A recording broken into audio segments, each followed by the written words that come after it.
La Chine a très vite progressé ces dernières années. Et on le voit également sur les agroéquipements, nos concurrents chinois progressent aussi très vite. C'est encore un pays qui est en phase d'acquisition de technologies plus avancées. Par contre, ça va très vite par rapport à ce que nous, on a pu connaître, ce qui oblige à avoir une approche particulière pour ce marché.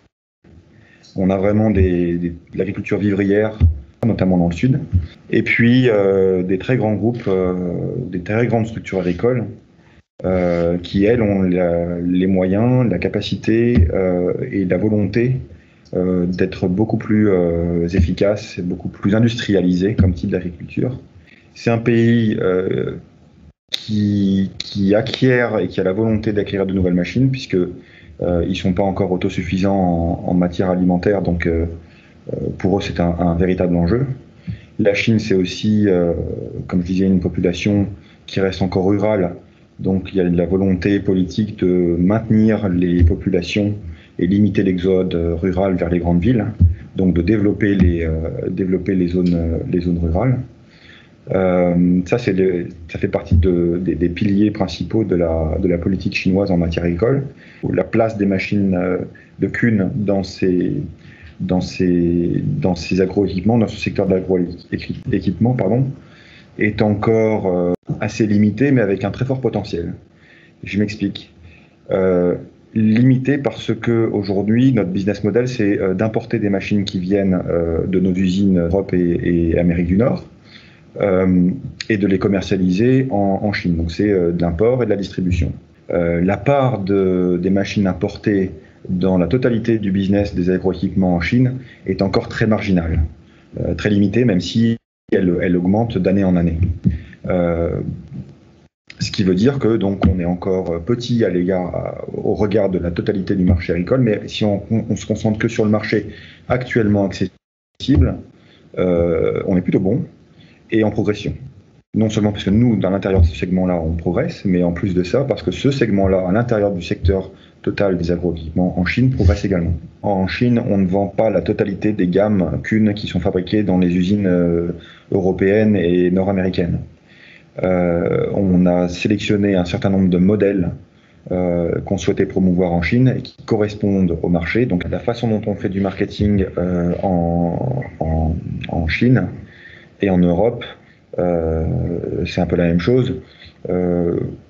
D'abord, il y a la connaissance du marché. Si on parle de marketing stratégique, il y a la connaissance du marché. Donc ça, les outils sont un peu les mêmes. Néanmoins, on a peut-être moins de statistiques de production ou de commercialisation qui existent par rapport à ce qui existe en Europe. Ou en tous les cas, par exemple, des statistiques d'importation. Ça, c'est difficilement trouvable en Chine, c'est plus facilement trouvable en Europe.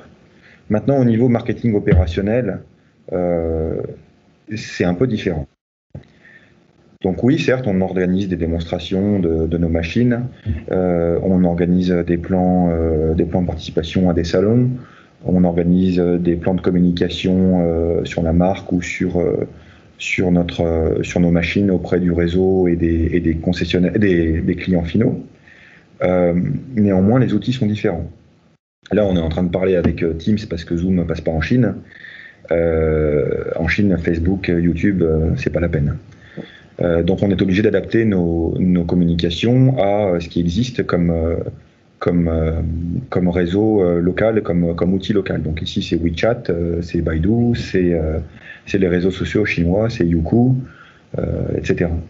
Donc ça nous oblige également à travailler très en amont avec les usines qui fournissent du matériel marketing aux différentes filiales du groupe pour que les outils chinois soient inclus dans les plans de développement.